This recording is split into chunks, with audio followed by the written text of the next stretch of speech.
Yeah, girl. No, I ain't finished yet. I'm still in clinic. Call me back now, please.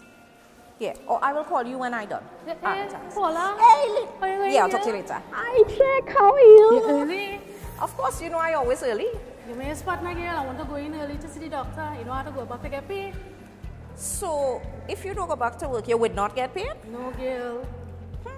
That's strange, boy, because whether I go back to work or not, I will still get paid for the day. My employer, he don't pay when we give a girl, she work in my way, he give her the whole day and she didn't get paid for that. So he gives she the day off and he tells she no pay? No pay. Well, you know, the Maternity Protection Act says that a pregnant employee is entitled to a reasonable time off for prenatal care. Reasonable, girl? Yes, reasonable time off. Well, I will take your spot so I will reach back in time reasonably to get paid. So, Hannah, you ever think about probably switching your off day to, you know, your clinic date? No, but now that you mention it, that sounds like a good idea. That sounds reasonable. Yeah, that I will try that. reasonable, you know. So, Hannah, you hand up your due date paper yet? What due date paper, girl? Your medical now, the one the doctor does give you with your estimated date of delivery. You know you're supposed to write your employer 8 weeks before, telling your employer when you're going on maternity leave, when your estimated date of delivery is, and when you intend to return to work. All right, let me get it again. I have to write him? Yes, you have to write him. That's your obligation. You have to write your employer. You have to tell him when your estimated date of delivery is. You have to tell him when you expect to proceed on maternity leave, and you have to let him know when you're coming back to work. So I can't say when I want to go off Well, yes, but you have to write him 8 weeks before. And the law, the Maternity Protection Act, gives you the discretion to go 6 weeks before or closer to the date that your baby due. What about pay, girl? I ain't entitled to anything. What about the leave? Well, according to the Maternity Protection Act again, once you're employed with your present employer for 1 continuous year, 12 continuous months, you're entitled to 14 weeks maternity leave. 14 weeks? 14 But I weeks. thought it was 13 weeks. You raise it? Of course it is. How long ago you had your child? 10 years ago, I think. Yes, it is. So you're entitled to 14 weeks maternity leave. But what about the pay? You're entitled to pay from your employer of 1 month full pay, 2 months half pay. NIS will pay the difference in your salary based on where your contributions were, and they will pay you a baby grant. Okay. But you know, Paula, I know a girl. She working for an employer 8 months. She entitled, and she made a baby. She entitled to anything? You always know somebody and something, eh? But to tell you the truth, that is what NIS is for. Okay. Because remember, these benefits under the Act has to come, you qualify for it when you make 12 continuous months with your present employer. All right. So once I make 12 months with them, I have to write him. You have to write him 8 weeks before. 8 weeks before. I can proceed 6 weeks before. You could proceed 6 weeks, or later down if you decide. That's your discretion. And I have to let him know the due date. You have to let him know the due date.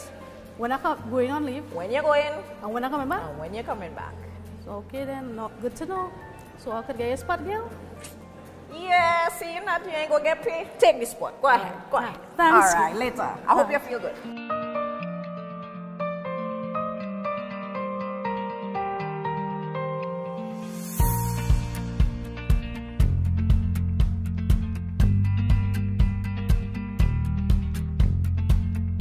Everybody here who pregnant and working got opportunity to get time off from employer. Does he make you take the half day off from his sick leave? Does he not pay you for it? Because you're supposed to get paid for it. If they make the year and work 2 weeks on, 2 weeks off, yes, it's continuous employment. It's just that that person's job, some people's job are seasonal, that's how the job is. So once they make that 12 months, yes, that's continuous service. Once you don't make the 12 months, you will still be entitled to the time off for the maternity leave. That would be taken into consideration with respect to NIS, the NIS payment, but payment from the employer. Once you're under the 12 months, he will grant you the time off, the 14 weeks off, but he would not be obligated to pay your salary.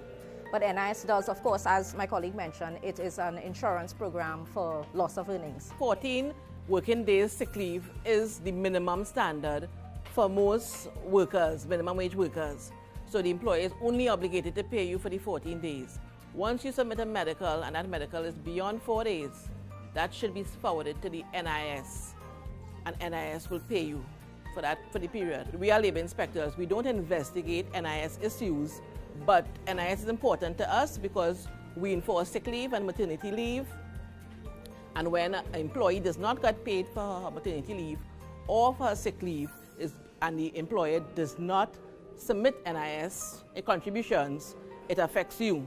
So therefore, when we go to check our records with the employer, we look to see if NIS is paid, and we encourage them to pay the NIS for the worker. But the onus is on you, because remember, you have to have 750 contributions to get pension when you reach 60. That's approximately 14 and a half years of employment. So just for some additional information, I know in our skit we would have mentioned reasonable time off. And for the employed workers, the employed pregnant women in the room, reasonable means, well, we take reasonable into consideration in terms of where you live, where you work, where your clinics are, and whether your pregnancy is a smooth pregnancy or a complicated pregnancy. So reasonable is something that can be negotiated with your employer as to how much time you may need, and of course it's reasonable time off with pay. You are entitled to this maternity benefit pay from your employer once every 2 years. So should you have your baby and a month after or two, you get pregnant again, you would not have made the 24 months, so you would still be entitled to your 14 days time off. So 14 weeks, sorry, time off. You would still be entitled to your NIS payments. But for the second period of maternity leave, the employer is not obligated to pay the 1 month full pay and the 2 months half pay. Do women have the right to decide when their maternity leave starts? Yes, they do. The Maternity Protection Act says 6 weeks prior to that expected date that mommy could proceed on her maternity leave. So it kind of guides the employer when the mommy should go. But it also said that mommy have the discretion to say, I want to work closer to my time. Because why would you want to really go off on 6 weeks before and have 6 weeks home? Now, this is maybe the persons who wrote the Maternity Protection Act was guided by medical people who might say, well, you know, women need the rest before and that. But right now, they put in it that mommy have that discretion. So you find that if you feel strong and you feel you can work closer, you want more time to stay home with your baby, therefore you can say, I will want to go 2 weeks before that expected date. Some just work right up to the expected date. But it doesn't mean that the employer cannot make an observation, because it's his business and he runs his business. So if that pregnant person coming in and pregnant person is always sick, can't perform duties, not producing, the employer has that opportunity to say, well, you know, and so. But he cannot say, you have to go home. When people come to us and they say the employer wants them to go, we will always call the employer and say, you are not a doctor. Only a doctor could say that she is not fit for work, you know. Pregnancy is not a sickness, but some people have good pregnancies, some have more complications. So it depends. But that mommy has that right.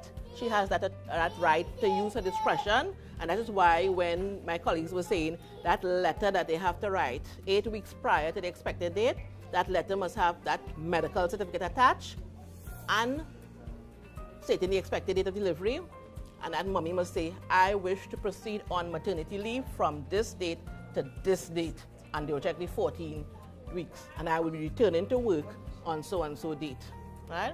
So the only time they could change it, and if an employer wanted to change it, is with a medical from a doctor stating that she's not fit and she has to go. Where you're located? Glen Road is Cipriani building, where Cipriani Labour College is, Onetco. It's on Glen Road. I think as you enter Glen Road, it's the second building on the left. It's a green building. So you would see the NEDCO sign first. It's in that compound.